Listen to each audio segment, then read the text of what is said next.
Dijon et des tours au soleil. À présent, ça sent bon le sud en plateau avec vous, Julie Darnaud. Bonjour Julie. Bonjour Aude. Vous êtes en fait la directrice administrative et commerciale du Château des Bormettes, qui est un domaine viticole qui est situé dans le massif des Maures. Alors tout d'abord, je crois que vous vouliez nous parler de l'histoire singulière du domaine. Alors qu'est-ce qu'il y a de spécial? Qu'est-ce que vous pouvez nous en dire? Oui, c'est vrai. Alors le domaine des Bormettes en fait est situé, comme vous le disiez, au cœur de la Provence, dans le Var, entre Toulon et Saint-Tropez, pour situer un petit peu. C'est un domaine qui a une histoire très longue en fait, puisque c'était une exploitation viticole déjà à l'époque gallo-romaine, au Xe siècle. C'est en 1588 que le domaine a pris son essor avec l'installation des moines de la Chartreuse de la Verne, et il est passé aux mains d'Horace Vernet, qui était le peintre officiel de Napoléon III à la fin du XIXe siècle.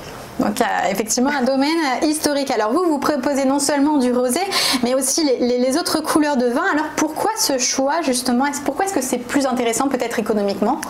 Alors il y a plusieurs raisons en fait. Premièrement, on propose des vins blancs et des vins rouges parce que nous avons un terroir qui s'y prête, avec des sols de quartz et de schiste qui conviennent particulièrement bien aux vignes et aux vins rouges et blancs que nous proposons. Ensuite, et c'est peut-être la principale raison, c'est une manière très efficace de se différencier dans une région comme la Provence, qui est essentiellement une région de rosé, puisque 90% des vins produits en Provence sont des vins rosés. Et puis ça nous permet aussi de proposer nos vins un peu à toute période de l'année, puisque même si on voit que le vin rosé aujourd'hui se consomme un peu plus toute l'année et pas seulement pendant l'été, malgré tout il y a une vraie saisonnalité des ventes de rosé. Donc ça nous permet de proposer nos vins un petit peu toute l'année à des consommateurs qui, on le voit, sont de plus en plus fins connaisseurs et dégustateurs. Donc ça permet de proposer une large gamme de vins pour répondre un petit peu à tous les goûts et à tous les palais. Et justement, on va parler de chiffres. Alors vous vendez à qui principalement et combien? Est-ce que vous allez à l'international? Comment vous vous situez? Alors pour donner peut-être un ou deux chiffres clés sur le vignoble, tout d'abord le Château des Bormettes, c'est 65 hectares de vignes sur un total de 100 hectares, donc c'est un des plus vastes vignobles de la Londe-les-Maures aujourd'hui, et on a la chance d'avoir autour de ce vignoble 140 hectares de maquis et de forêt qui nous protègent en fait un petit peu de l'urbanisation croissante sur cette zone qui est très touristique de par sa proximité avec le bord de mer. Alors aujourd'hui, en termes de chiffres, on produit environ 2500 hectolitres de vin au total, dont 1700 qui sont vendus en bouteilles. Ça représente environ 225 000 bouteilles pour vous donner une idée. Et en termes de chiffre d'affaires? Et alors, en termes de chiffre d'affaires, on réalise aujourd'hui un chiffre d'affaires d'un peu plus d'1 million d'euros qui se fait essentiellement sur le marché français aujourd'hui auprès d'une clientèle de particuliers, mais aussi de cavistes et de restaurateurs. On exporte aujourd'hui une petite partie de notre production. L'export, ça représente environ 12% de nos ventes. Alors vous nous l'avez dit, c'est un domaine familial. Qu'est-ce que ça change dans la gestion et qu'est-ce que ça change plus particulièrement dans le domaine viticole? Alors ça change plusieurs choses. C'est vrai que le Château des Bormettes, c'est un domaine familial donc de 9 salariés aujourd'hui, qui appartient à la même famille, la famille Faré, depuis les années 30. Donc ça fait un moment. Il y a 3 avantages en fait majeurs au fait qu'on soit un domaine familial. Premier avantage, ça permet d'ouvrir des portes. Ce que j'entends par là, c'est que on a un propriétaire, Fabrice Faré, qui non seulement est très attaché à son domaine, mais qui est aussi un grand visionnaire, c'est-à-dire qu'il n'hésite pas à investir sur le moyen, sur le long terme dans le vignoble, dans les machines viticoles, dans les équipements caves, pour nous permettre de produire des vins de qualité. Et puis ça donne la liberté de pouvoir aussi constituer une équipe avec une diversité de profils.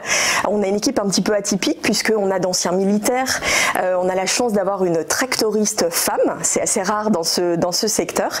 Et puis moi-même en fait je me suis reconvertie dans le monde du vin par passion après une quinzaine d'années d'expérience dans différents secteurs d'activité, et je co-dirige aujourd'hui le domaine avec Christophe De Filippi qui est le directeur technique, donc qui s'occupe de la vigne et de la cave.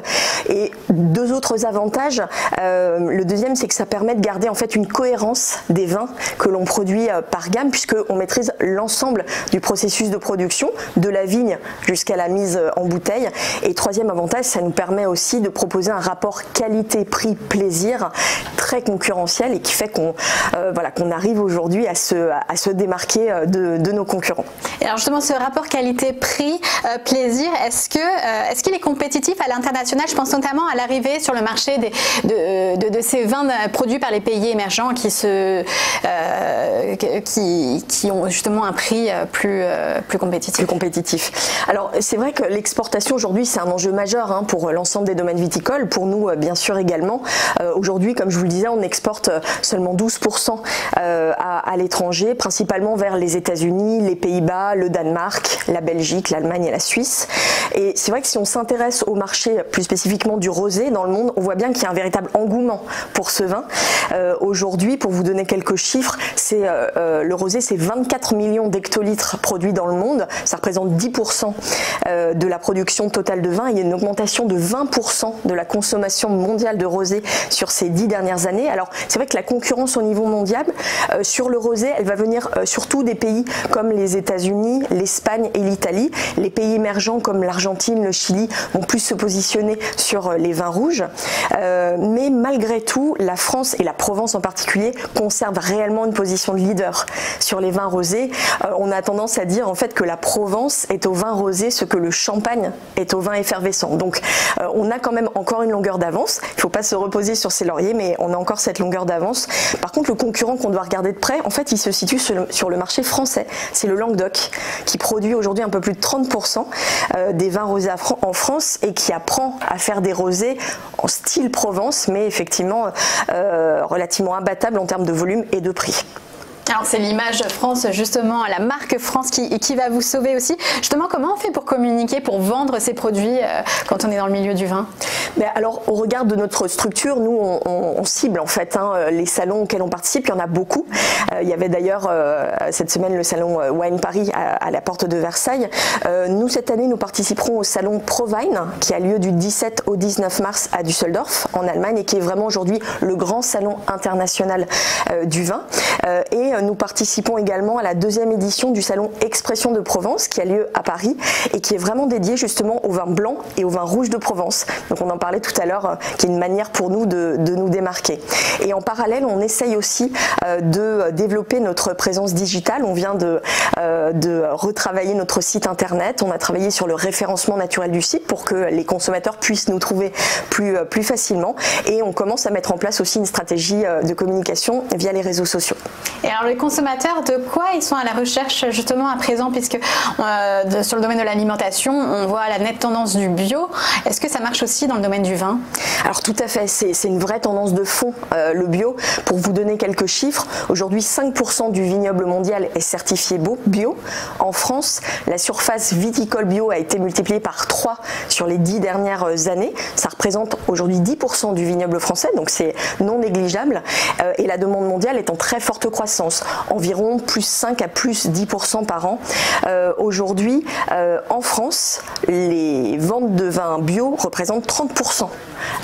Mais du vin bio, c'est quoi? Quel est le cahier des charges en fait? Alors le vin bio, effectivement, ça correspond à un cahier des charges très restrictif. Donc c'est vrai qu'aujourd'hui, tous les viticulteurs ne vont pas aller chercher ce label, cette certification. Par exemple, au Château des Bormettes, c'est vrai qu'on n'est pas aujourd'hui inscrit dans une démarche d'agriculture biologique.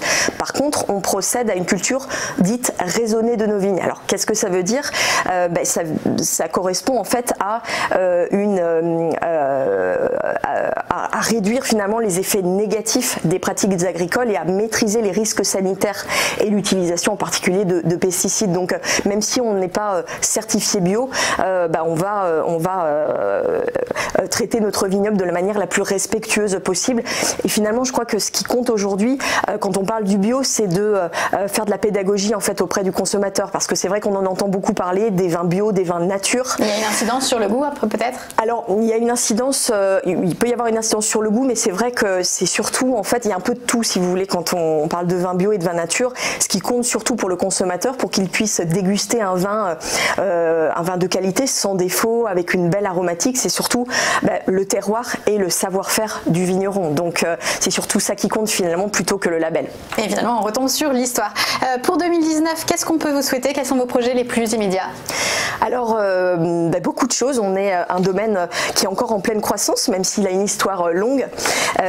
On va s'attacher, Christophe et moi-même, à assurer la continuité en fait du travail de restructuration acharné qui a été mené sur ces 6 dernières années par notre ancien régisseur Yannick Burle.